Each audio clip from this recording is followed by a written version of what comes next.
అందరికీ నమస్తే. Welcome to social post. నేను మీ చాణక్య. అండ్ మార్కెట్‌లోకి ఏదైనా కొత్త ఐపీఓ వస్తుందంటే అందరికీ కూడా దాని మీద కొత్త ఇంట్రెస్ట్ అనేది కూడా మనకు వస్తూ ఉంటుంది. అండ్ ఇప్పుడు రాబోయే కొత్త ఐపీఓ ఏంటో తెలుసా? ఎస్‌బీఐకి సంబంధించిన మ్యూచువల్ ఫండ్స్ ఐపీఓ. మరి అది ఏంటి? అండ్ ఎప్పుడు రాబోతుంది? అండ్ ఇంకా కొత్త ఐపీఓస్ ఏమున్నాయా? ఇలాంటి బోలెడన్ని విషయాలు కూడా మనతో షేర్ చేసుకోవడానికి ఇప్పుడు మనతో పాటు కూడా ఉన్నారు. మ్యూచువల్ ఫండ్స్ డిస్ట్రిబ్యూటర్ అయిన మాధవిరెడ్డి గారు. మరి మనతో మాట్లాడాలి.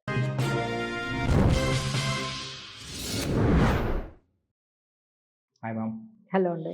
ఎస్‌బీఐ వాళ్ళ దగ్గర నుంచి ఏదైనా గాని వస్తుంది అంటే people are very much interested. Yes. Normal ఐపీఓస్‌తో కంపేర్ చేసుకుంటే. అవునండి. మరి ఇప్పుడు వాళ్ళ దగ్గర నుంచి రాబోతున్న కొత్త ఐపీఓ ఏంటి? అండ్ ఎలా ఉపయోగపడబోతుంది? సో ఈ వార్ వల్ల చాలా రోజుల నుండి ఏ ఐపీఓస్ రావట్లేదు మార్కెట్లోకి.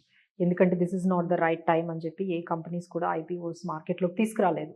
ఎప్పుడైతే కొంచెం వార్ అనేది కంట్రోల్ అయిందో అలానే ఇక్కడ కూడా మార్కెట్స్ కొంచెం పాజిటివ్లోకి రాగానే సో అన్ని కంపెనీస్ మీరు అన్నట్టుగా ఇప్పుడు మనకి ఎస్బీఐ ఏఎంసి అంటే ఫండ్ మేనేజ్మెంట్ కంపెనీ వాళ్ళు వస్తున్నారు. సో తర్వాత జియో, ఆ తర్వాత జెప్టో, ఇలా చాలా వరకు ఐపీఓస్ అన్ని కూడా మనకి 2026లో అంటే 6 months అయిపోయింది.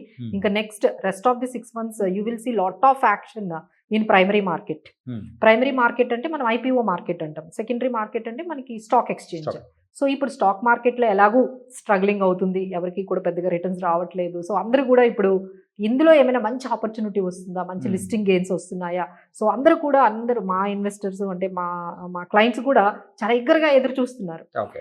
కొంచెం మనకి బ్రేక్ వస్తుంది, so let's go with to the primary market, IPO మార్కెట్కి వెళ్ళిపోయి అక్కడ ఇన్వెస్ట్ చేసి లిస్టింగ్ గెయిన్స్ తీసుకుందాము అని చెప్పి అందరూ ఎదురు చూస్తున్నారండి. సో ఎప్పుడు వస్తుందా, ఎప్పుడు దాంట్లో ఇన్వెస్ట్ చేద్దామా, ఎప్పుడైతే దాని గురించి వివరాలు కూడా తెలుసుకుంటూ ఉన్నారు. సో ఫైనల్గా ద డేట్స్ హ్యావ్ కమ్ అండి. ఎస్బీఐ వాళ్ళు అయితే వాళ్ళ డేట్స్ని రిలీజ్ చేసేసారు. సో July 13th నుంచి మీకు ఇది ఓపెన్ అవుతుంది. అలానే ప్రైస్ బ్యాండ్ మనం చూసుకున్నట్లయితే 545 to 574 ఈ రేంజ్లో మీకు అవైలబుల్గా ఉండొచ్చు. సో అందరూ గుర్తుపెట్టుకోవాల్సింది ఏంటంటే ఇది మినిమం లాట్ సైజ్ కొనుక్కోవాలండి. 1-2 షేర్స్ కొనుక్కోవడం కుదరదు. సో వీళ్ళు ఏంటంటే మినిమం 15,000 మీరు ఒక్కొక్క లాట్కి మీకు ఉంటుంది. సో అలాగా మనం 2 lakhs వరకు మీరు ఇన్వెస్ట్ చేసుకోవచ్చు. సో ఎన్ని లాట్స్ అయినా మీరు అప్లై చేసుకోవచ్చు. సో ఇలాంటి టైంలో చాలామందికి బాగా యాంగ్షియస్ ఏముంటుంది అంటే అసలు మనకి వస్తాయా రాదా, అలాట్మెంట్ జరుగుతుందా లేదా, ఇది ఒక లాటరీ లాగా అయిపోయిందండి. నవ్ డేస్ ఐపీఓస్ చాలా ఎంతమందో అప్లై చేస్తున్నారు కానీ అందరికీ రావట్లేదు. సో ఇలాంటి కన్ఫ్యూజన్, అందుకని మ్యాక్సిమం వాళ్ళకి ఎంత అవైలబుల్గా ఉంటే అందరి పేర్ల మీద డిమాట్ ఓపెన్లు చేసేసి అంతా కూడా సబ్స్క్రైబ్ చేస్తూ ఉన్నారు. So this is how it is happening. But అందరూ గుర్తుపెట్టుకోవాల్సింది ఎస్బీఐలోది ఏంటంటే ఇదేమి ఫ్రెష్ ఐపీఓ కాదండి, ఇది ఓఎఫ్ఎస్ అంటారు, offer for sale. So SBI వాళ్ళు ఏం చేశారంటే ఒక 12.8 crore షేర్స్ వరకు ఈ మనందరికీ ప్రైవేట్ అంటే మనందరికీ పబ్లిక్కి ఓపెన్ చేసేసారు. అలానే ఎంఎండి వాళ్ళు కూడా 7.5 crore వరకు షేర్స్ అనేవి అవైలబుల్గా ఉన్నాయి. సో టోటల్గా ఈ మొత్తం IPO size 11,400 crores. One of the అంటే ఇప్పటి వరకు వచ్చిన అంటే 2026లో so far this is the biggest.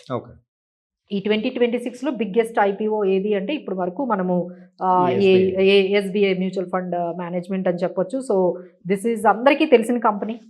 So అందరూ కూడా మ్యూచువల్ ఫండ్స్, ఎస్బీఐ మ్యూచువల్ ఫండ్స్లో అందరూ ఇన్వెస్ట్ చేసిన వాళ్ళే ఉన్నారు. సో ఎస్బీఐ బ్యాంక్ తెలుసు అందరికీ. సో ఎస్బీఐ మ్యూచువల్ ఫండ్ కూడా చాలామంది ఇన్వెస్ట్ చేసి ఉన్నారు. సో దాన్ని మనము ఏయుఎం చూసుకున్నా వాళ్ళది చాలా పెద్ద ఏయుఎం అండి. అంటే almost 12.5 lakh crore AUM is managed by SBI mutual fund వాళ్ళు. చాలా స్కీమ్స్ ఉన్నాయి, ఒక్కొక్క స్కీమ్ కూడా మంచిగా కొన్ని స్కీమ్స్ చాలా హైయెస్ట్ పెర్ఫార్మెన్స్ కూడా ఇచ్చాయి. సో ఓవరాల్గా వాళ్ళ ఏయుఎం చూసుకుంటే 12.5 lakh crore. So this is a very big company is coming for the IPO.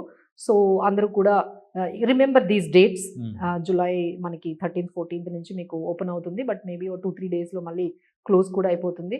And again అందరూ అయితే మినిమం లాట్ సైజ్ అయితే 15,000 పెట్టుకోవాలి. సో మాక్సిమం 2 lakhs వరకు మీరు పెట్టుకోవచ్చు. సో ఎవరి దగ్గరైనా దీనికి కంపల్సరీ డిమాట్ అకౌంట్ కావాలి.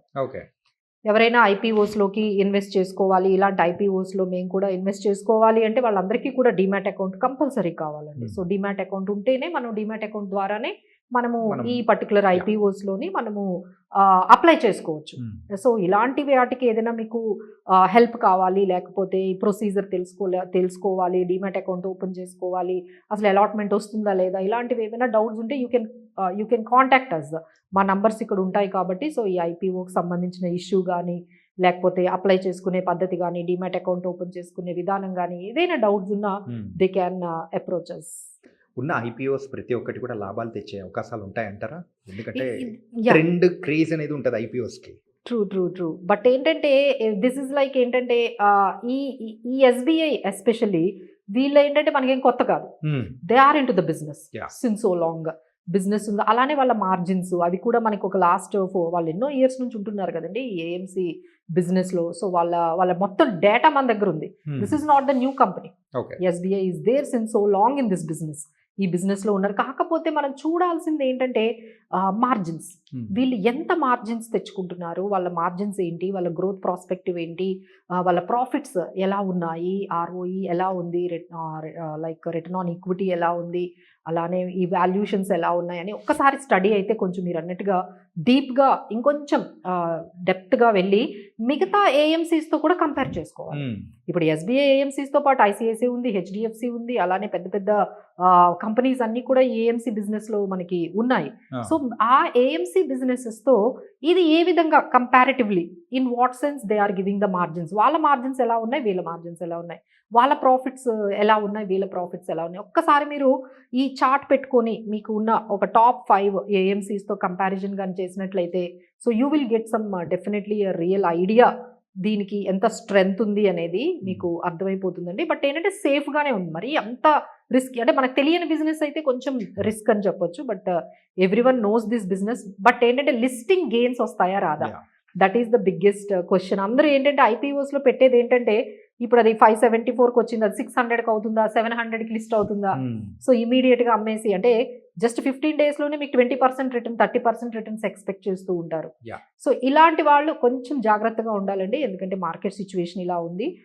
సో ఎంతవరకు లిస్టింగ్ గెయిన్స్ వస్తాయని కాకుండా లాంగ్ టర్మ్గా మేము కొనుక్కుంటాము, దీన్ని పెట్టుకుంటాము, ఈ స్టాక్ని ఒకటి మెయింటైన్ చేసుకుంటాము అనే వాళ్ళకైతే పెద్ద ప్రాబ్లం ఉండదండి. బట్ ఓన్లీ ఓ 20 డేస్కి వచ్చి లిస్టింగ్ గెయిన్స్కి వచ్చే వాళ్ళకైతే ఇది కొంచెం ఆలోచించి తీసుకోవాల్సిన నిర్ణయమే. సో ఇలాంటి వాటిలో మీకు ఏమైనా డౌట్స్ ఉంటే definitely you can contact us. Yeah, it was nice and very lot of information you gave. Yeah. Thank you so much. Thank you.